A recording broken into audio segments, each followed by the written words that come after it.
Alright, I was hitting up some of the sales at the grocery store. So today we're going to do a little video on dehydrating. We got some different vegetables here.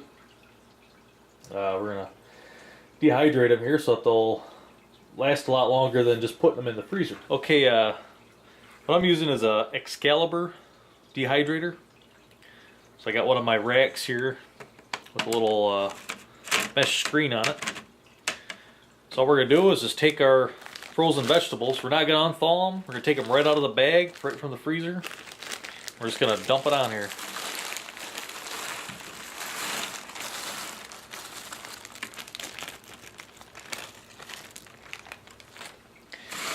And rule of thumb is usually get about a 1 pound bag will fit on one of these sheets. Just going to spread it out. Yep. Try not to lose too many onto the floor here. Now, I'm not sure about other models of dehydrators, but I know on the Excalibur, it's not quite as important to get it spread out where it's not overlapping, just the way it dries. But the more you can spread it out, the better. It'll all dry evenly. Take a little less time. Alright, so there we got one done. I'm going to do the rest of these. I also got some potatoes I sliced up here that we're going to throw in here also. I've done some of these before and they turned out pretty good. I attempted to do a video on it, but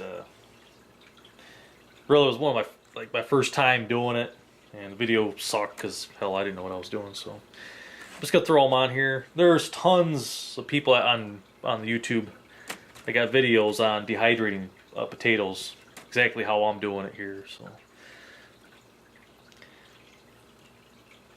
I figure I'm running the thing. I had a bunch of these that I got on sale, so I'm gonna throw them in here too. All right, we got all our vegetables on here. I got 4 trays of the mixed vegetables here. I didn't go too crazy because this is my first time doing it, and I got these for about like $1 a bag for a 1 pound bag. So we're just gonna try them. We're gonna slide them in here. And all the rest of this here, I got these potatoes. I've done potatoes before, so I'm pretty confident on how they're going to turn out. They shouldn't take as long as everything else here. From what I've researched on the internet, the mixed vegetables, because they're frozen, so they got to be heated up, and then they got to dry out. I've heard anywhere from 14 to 16 hours. Now these potato slices I found in 5-6 hours they can dry out. So I'm going to just check them. When the potatoes dry out, I'll go ahead and pull them. And then we'll just leave the vegetables in there, and we'll come back when these start getting dried out. Alright guys, this is the next day. Let these dehydrate for about 16 hours. I think they were done a little before that, but I just went ahead and let it run the full time. Bring in here so you can see the texture here. I already took a couple of these and just crushed them just to make sure they were dry all the way through, so they just break apart real easy. Those mixed vegetables there. I had a couple trays of these are just peas and little carrots. I got a few trays of potatoes. You see they're all totally dried out, nice and crispy. I think what I'm going to do with these is I'm just going to put them in vacuum sealer bags. I wanted to put these in jars, but I'm not sure how soon I'm going to use them. I don't have a jar sealer, the attachment for my food saver, so I'm just going to put them in bags for right now.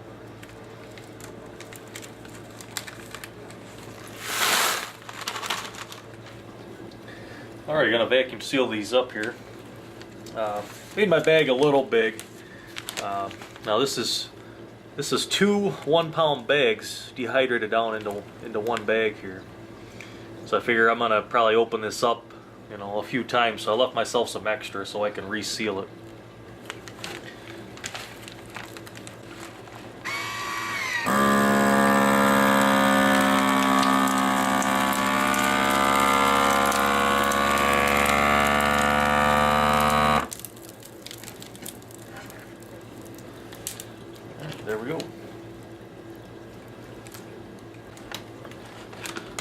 There's our bag of our potatoes.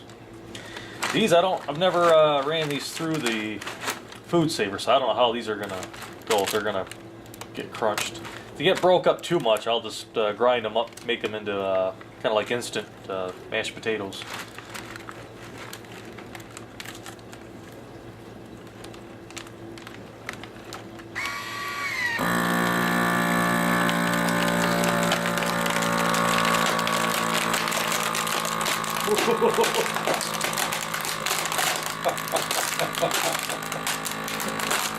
That's like popcorn.